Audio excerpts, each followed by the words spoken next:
Hello, hello, hello. It's Stephanie here, and welcome aboard episode 72 of the Rent to Rent Success podcast. And today's episode is so good. You are going to love it. We have got a real diamond of an episode today. I am so excited to be with the Matt Harris. Hi, guys. He's a property lawyer, serial entrepreneur. He has a co-living brand in London, and he's host of the HMO Experience Podcast. We'll be hearing all about his rent-to-rent business journey and lots more. So welcome to the show, Matt Harris. Hi, guys. How you doing? Thanks for having me on. Pleasure being here. Looking forward to having a good old conversation. It is amazing to have you with us, Matt. I've been following you for years. You've got such a great profile online. And let's give a shout out to your podcast first and foremost. Yeah, the HMO Experience Property Podcast. Thank you very much. We've been going for just over a year now with Jamie Medill and Steve Mitchell. So really enjoying the podcasting process. It's all around sort of HMO, rent to rent, buying and refurbishing HMOs. So if you are not listening already, go and check it out. We're on all the podcast platforms.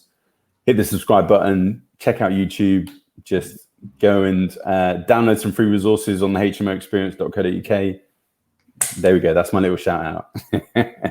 Brilliant. So tell us a little bit about you then, Matt. Okay. So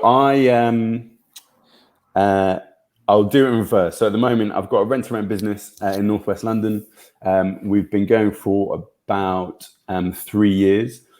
Prior to that, I had a cleaning business, which I ran for 8 years. So we got it sort of started from scratch. Again, that was based in London. We did a bunch of stuff, end of tenancy cleaning, builders cleans, office cleaning. Went through, it was a big old roller coaster. Going through that business, learned a lot, made many mistakes, but managed to get to a point where I exited last year, which was cool. Prior to that, I was a property lawyer, so I practiced for nearly 5 years, doing everything from sort of property finance, investment, tax planning. Worked with a lot of high net worth clients. And that was good. It was good experience. The only thing that kind of curtailed that journey was I qualified in 2008. If you can remember back that far, as a credit crunch in 2008, and property was the worst affected. So as soon as I qualified, I got made redundant. And then I was out of work for about 10 months. But thankfully, my mentor, my business partner now, he always kept me in the back of his mind and brought me back in when his assistant was going on maternity leave. And then one thing led to another, and, I ended up staying there for nearly 5 years. And then I came to the decision, actually, I don't really fancy doing this for the rest of my life. I'll set up a cleaning business instead. Yeah, that was a bit random. But cleaning comes in very handy with HMO. So tell us how did you get into cleaning from law? In all honesty, so there was a couple of people I went to uni with. They set up cleaning businesses themselves, but the turning point was there was a guy I played basketball with. I remember we were on Clapham Common, and I had a conversation like at the end of we were just scrimmaging out on the common, and he was showing me all these keys and said, "Yeah, it's easy. Like I pick up clients left, right, and center. They give me their keys. Get the office cleaned." I'm like, well, that sounds like a no-brainer. Why can't I do that? So typical lawyer fashion, I spent about 18 months researching into cleaning, the best type of cleaning to do, and what products to use, and area and rates and all that kind of stuff. My partner at the time said, "Look, you're actually going to stop research and actually start doing something." So I said, "Yeah, okay, good point." And the sort of journey started from there. So I was, for about a year, I was still working a day job, and then I set the business up in the background. And then it was 2013, September 2013, I handed in my notice. And then I think it was something like the 10th of December 2013. That was my last day practicing, and I haven't looked back since, really. No regrets. I enjoyed the experience that I got from being a solicitor, but other than that, I think I've far enjoyed the current journeys of, the trials and tribulations of trying to make it as an entrepreneur. Far more exciting. Great. No, I love it in business, and that cleaning, dealing with all the logistics would have stood you in good stead. So the thing that people really, you probably get this when you're working with people as well, Steve, is that people are very, or can be very anxious about getting started with rent to rent. Were you kind of nervous or anxious about getting started, or were you quite gung ho? Not at all. Yeah, I was pretty gung ho, to be fair. And it all came about because at the time, so I set up in 2018. So at the time, the cleaning business was going through a hard time. So we just pivoted. We'd gone from having like 20, 25 staff and vans and office and all that kind of stuff, to outsourcing everything. So we were subcontracting work, and it didn't start off too well. And at the time, we had about 6 weeks before I had to call it a day, like if we didn't turn it around. Thankfully, we managed to turn it around, won a big old cleaning contract to clean like 45 offices. But during the midst of all that, I was like, look, I spoke with one of our now investors over coffee. We had an hour-long chat, and I was lamenting the fact that the cleaning business wasn't going right. And then there was like a 10-minute section right at the end of the conversation where we were talking about property, and I sort of had a bit of a light bulb moment. Rent to rent, HMO, like service apartments. We've been providing cleaning services to those sort of operators throughout, over the course of my time in the cleaning business. So I was like, well, why don't I just do that? So literally from that moment forth, I spent 2 weeks researching. So I got all the books that were available. It's unfortunate that yours wasn't available at the time, otherwise it'd have been top of my reading list. Yeah, exactly. I also have to shout out Jamie Medill, the HMO Blueprint. If his book had been available at the time, that would have been second or jointly on my reading list. But yeah, I just digested everything that I could. I chose I used to live in Willesden Green, so I chose that area as my sort of Goldman area based on my research on that. And literally within 2 weeks, I made the decision, right, this is what we're going to do. And then, so this was mid-March, it took me up to the end of March. And then from the 1st of April, I was just hitting the phones, speaking with agents, trying out my patter, trying everything from, company let and, all the standard mistakes, subletting and, relocation agent and all that kind of stuff, and getting all the no's that you get. I went on a couple of courses, like one-day courses, and they were okay. I mean, they provide some useful information and some good resources, but really it was just persistent with the phone calls and messing up a lot. But then also going in to see agents and speaking with them face to face. And despite all of the no's that I got, I think it was, I had 2 viewings before we got our first property. So I had 1 viewing, went to the property. I asked the agent, obviously HMO type questions, and she went, "Are you after HMO?" I said, "Yeah." She said, "I can show you one tomorrow." I said, "Great." Went to go and see it. And it was all set up, fire alarm system, stun locks, fire doors, all that kind of stuff. And she said, "The landlord's looking for this." I went, "Great, that's what we'll offer." And that was that. Wow. And then we spent like 8 or 10 weeks getting it set up. And, you make all the mistakes that you make when you're doing it the first time around. So yeah, that's how it all got started. Gung ho. I love it. So your first one was an agent? Yeah. Well, in fact, all of ours have been agents. We've tried landlord letters, not very successfully. So now, I think I've been to, I've spoken with every agent in our Goldmine area. Some we've built a good relationship with.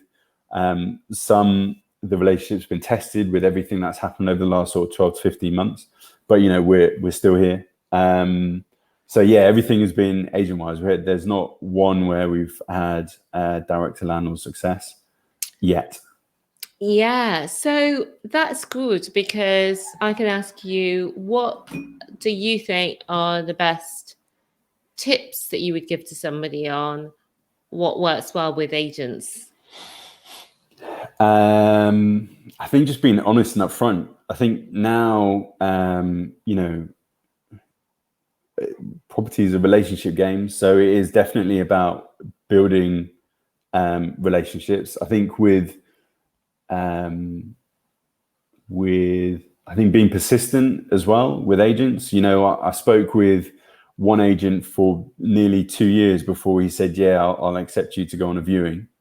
And that was just because, I thought, well, you're not telling me no, go away. You're just telling me no, not right now. So I'm going to, continue to stay in touch for that time when you're going to say, well, actually, yeah, this one is going to be suitable for what you do.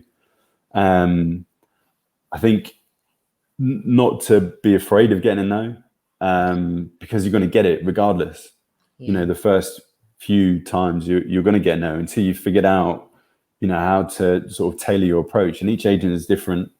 But yeah, I think it's that. I think, we've built up some good relationships, and that was just from, emailing, phone calls, and going in to see them. And just not being afraid. Like, what's the worst that can happen? Ultimately, you go in, you ask for a viewing, they say no. Okay, cool. Like, I'll see you next week.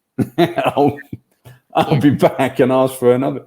That's kind of the worst that can happen. So if there's any advice, is definitely persistence. Be prepared for no, but relationship build. I think now over the last sort of 12, 15 months, it's been a good opportunity to do that, because you can use social media, LinkedIn, reach out to agents.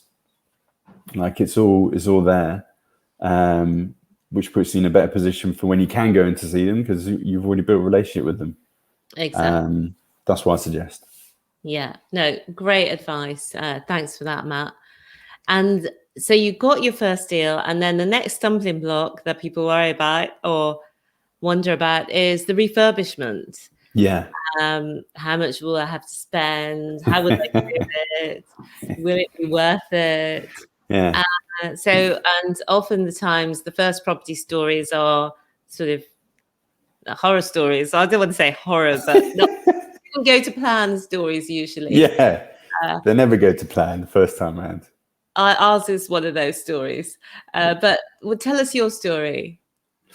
So look, we got the opportunity to take this property on. So this was like, made the calls in April. So May was when the offer was on the table, and I delayed. So even before getting to the refurbishment bit, I procrastinated because I was like, oh, I didn't expect to get, the opportunity so quickly. And I don't have any money. I don't know how to fund this. So before even getting to that stage, I thought the good thing is, there's a deal there, which is great.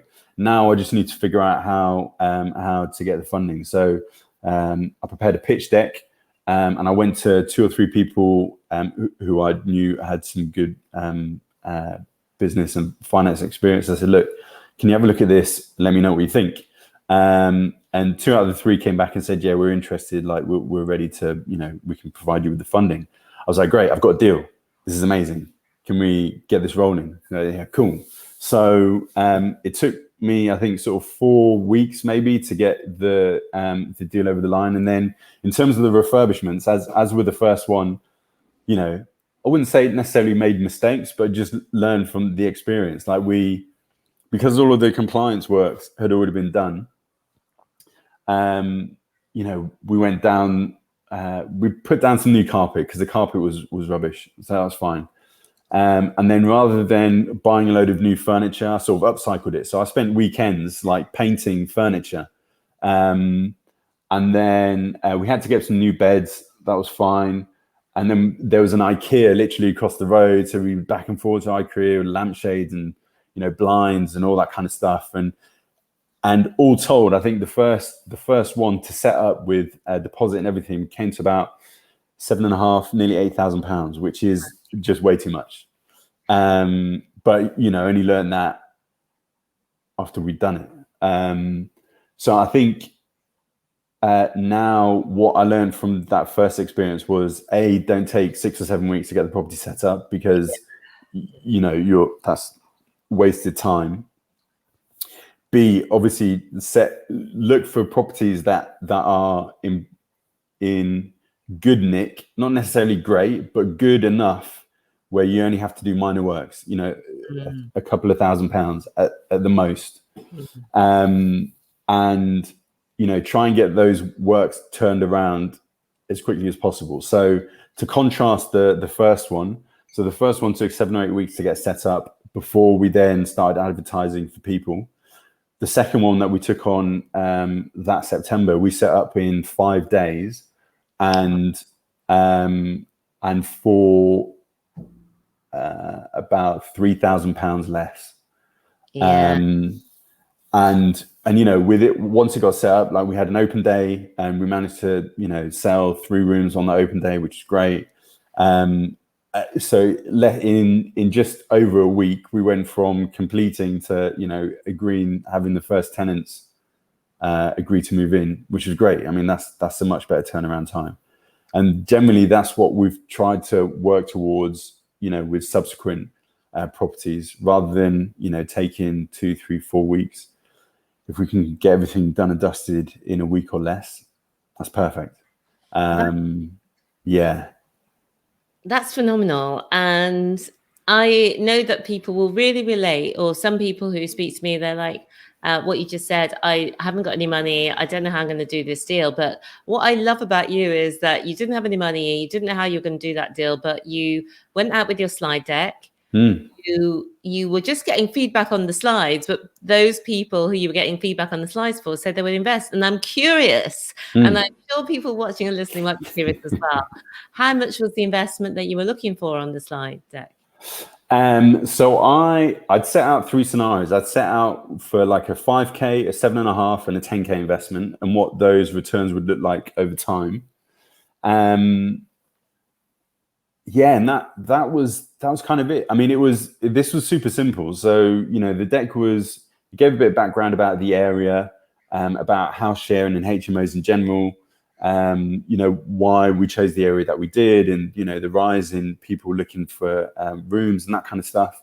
And then it just, I had a rough idea of the numbers, and I just included an overview, and then what we would be looking for, and that was it. But I think the fact that I have a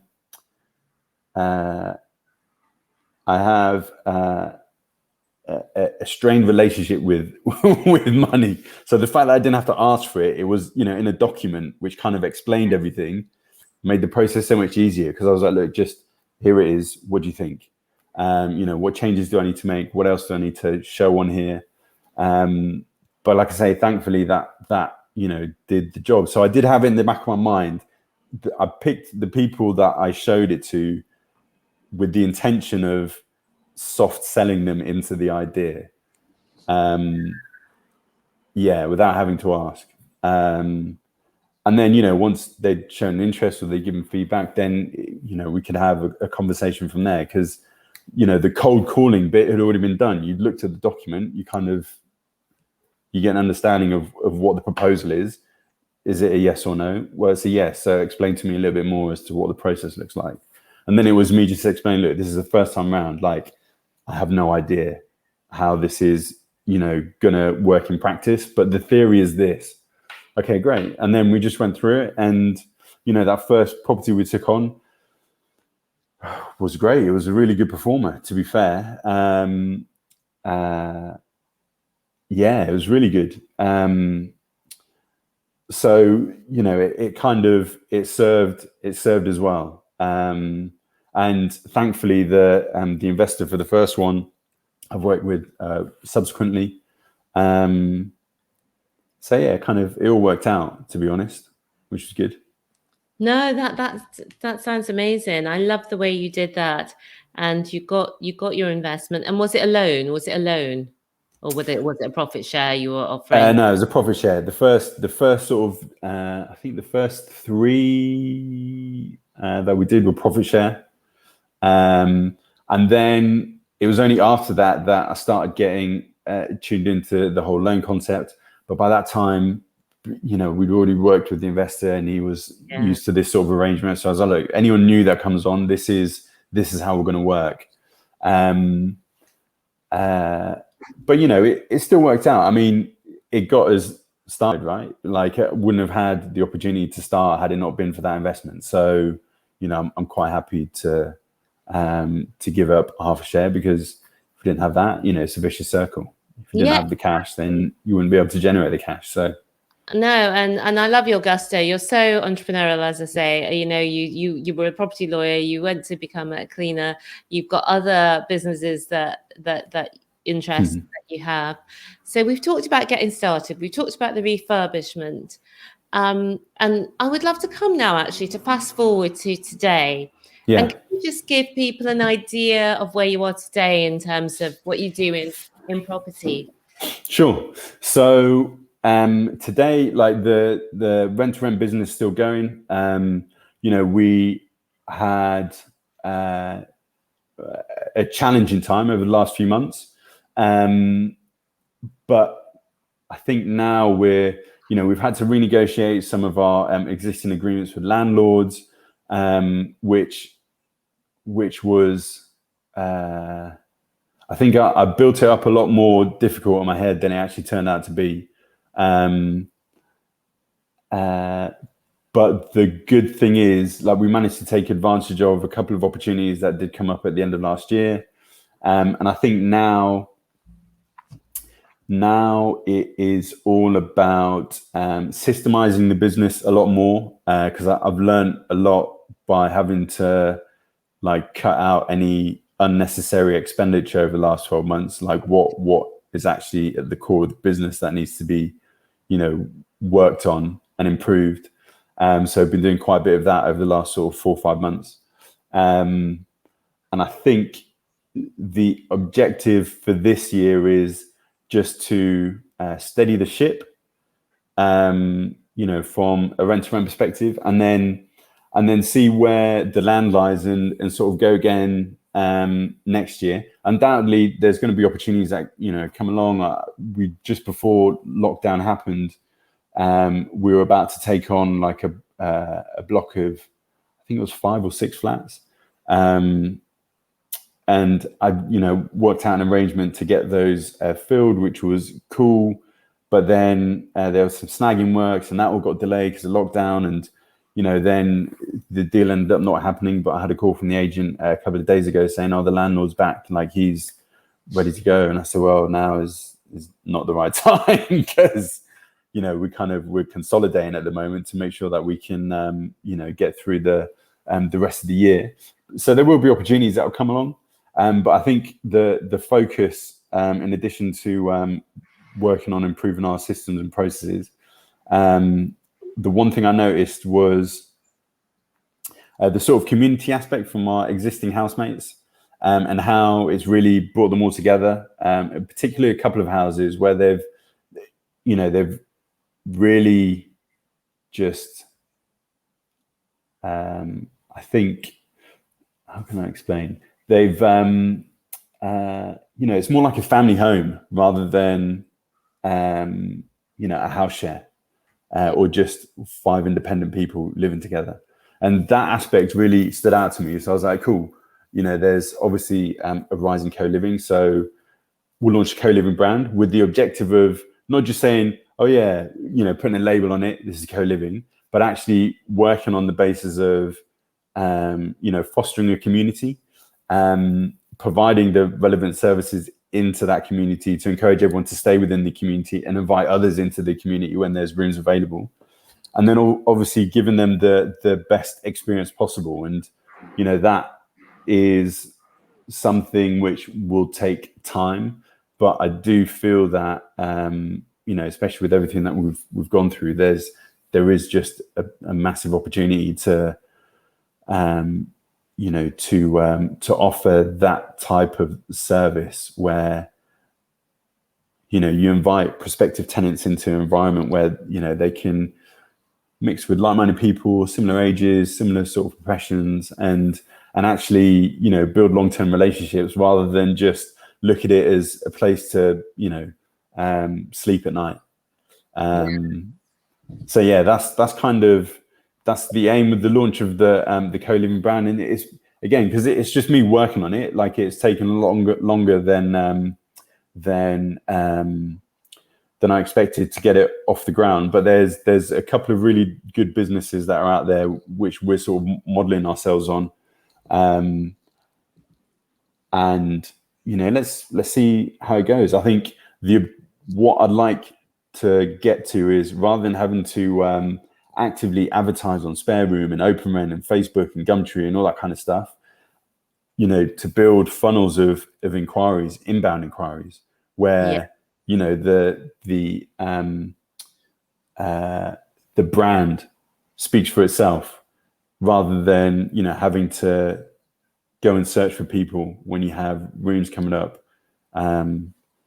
to fill them. And then void periods, obviously you want to keep voids to a minimum. So if there's a constant inflow of inquiries and you build a waiting list, then you're going to nip the idea of having void periods largely in the bud.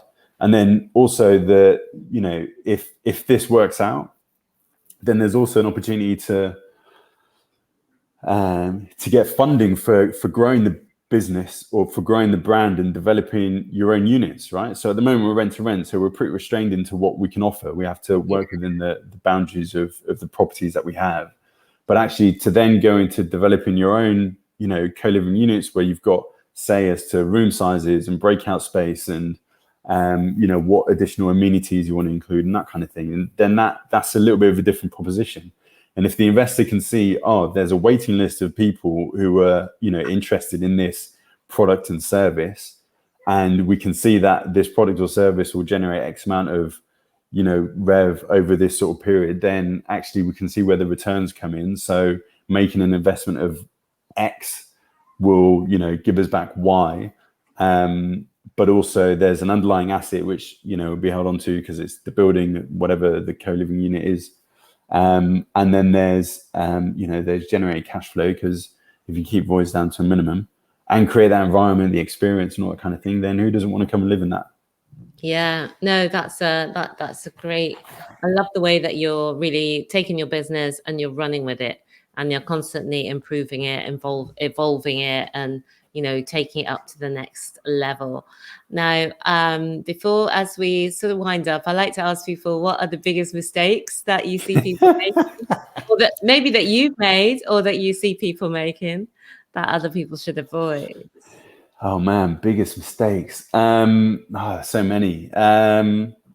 Okay, so one of my biggest mistakes recently is having eyes bigger than your belly. So, and I say this because, when we came out of lockdown the first time, there was loads of opportunities around. I was like, yes, great chance to scale. And it was, but it hasn't worked out. And that's fine. You roll with the punches. But I think the lesson that I've learned from that mistake is don't rush into things too quickly. Take a little bit more of a measured approach, and make sure, we did all the due diligence and we had stuff lined up, which was going to enable us to, or which at the time would have enabled us to get through the end of last year and up to the end of this year. That didn't work out. That's fine. But, do your due diligence, make sure the numbers stack, make sure there's a fallback plan as well. Like, what's worst case scenario? So one of the things that I started incorporating last year was, as part of our deal analysis, not just looking at, okay, what's market rate telling me that we could get for rooms, but also looking at the LHA rate, local housing allowance rate, and that being your worst case scenario. If you have to, because of situations like we've just been in, you have to accept social housing tenants, which is fine. They're cool. We've got a couple and they're fine. Then, this is what you can earn as a minimum, and kind of base your numbers off that as well. So that, especially from a rent to rent perspective, whether or not you're still able to to generate a profit of sorts, or at least to cover your costs. And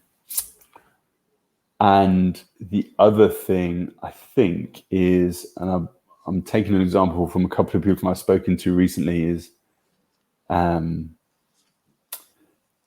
take a scattergun approach to it. Like, be certain as to, where your area is. Be prepared to say no, even though there's a great opportunity which isn't necessarily in your area, because, if it's a 3-hour round trip to fix a toilet, that's not going to work. All of our properties, I've walked around all of them today within, 2 hours. Walked. That's ideal. I know you're not always going to get that. But I'm not all of a sudden going to look and take an opportunity out in Essex because, the numbers stack and it looks really great. So yeah, I think be mindful of opportunities that do come around, and make sure that, you're able to service them. And the third thing I think is get active on social. Because it is a window to loads of opportunities. People are able to check out your history, what you're doing, understand a little bit more about your journey. Just do that. I think often people are a little bit reticent of, posting. I don't know what to post. Don't worry about it. Just post. Like, you will improve your posting over time, but just stick something out there, like something about what you're doing, or, how you're feeling, or what you're having a challenge with. Because I guarantee there's going to be, loads of other people who have either had that same challenge, or, have had a similar sort of success, or whatever it is. And they're going to be like, hey, cool. So actually you don't know what opportunities will come from that either. I think those are the 3 things that come to mind. There's plenty more, but we don't have enough time. Fantastic. Thank you, Matt. Before we end, I want to end on a high. And what do you love about starting a property? So you were a property lawyer. You did have a cleaning business. And what's been great about it from your perspective?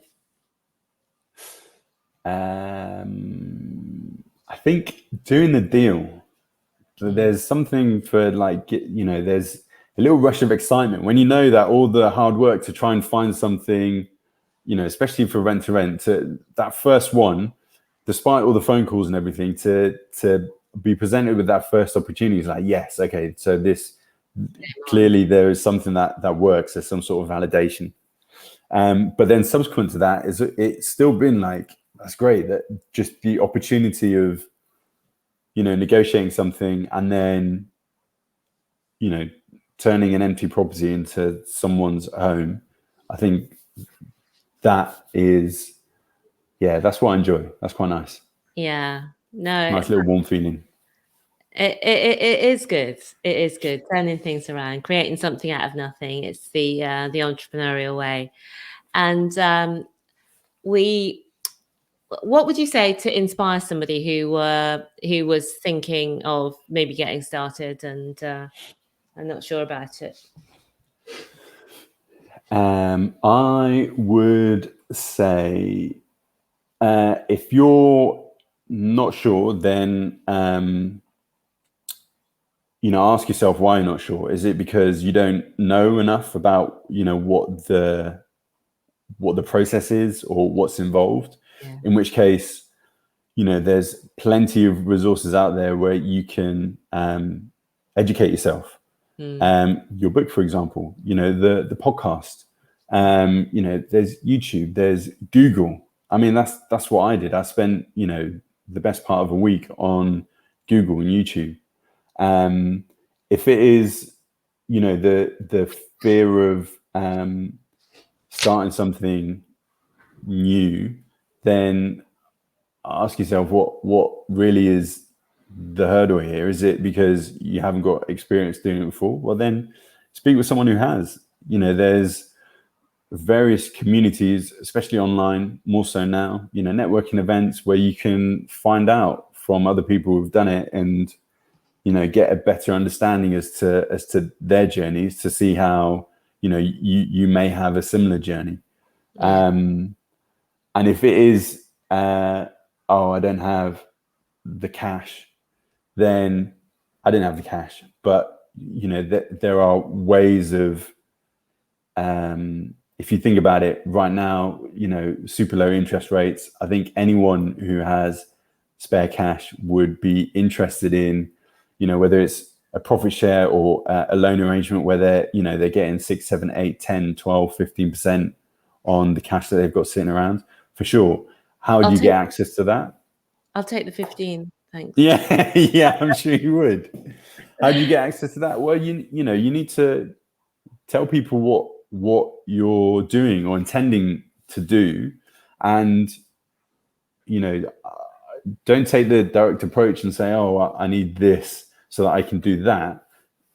Talk through the idea, prepare like a slide deck, a pitch deck, something like that, where if you are afraid to ask, then it's like an indirect way of proposing an idea to someone. Ask friends or family, perhaps. There are plenty of ways of doing it, and again, it goes back to asking someone how they started on their journey, how your start was different to mine, my start was different to Steve's and Jamie's and whoever else's. So there's plenty of experience to call upon. Just don't put barriers in your way, which is often what we do.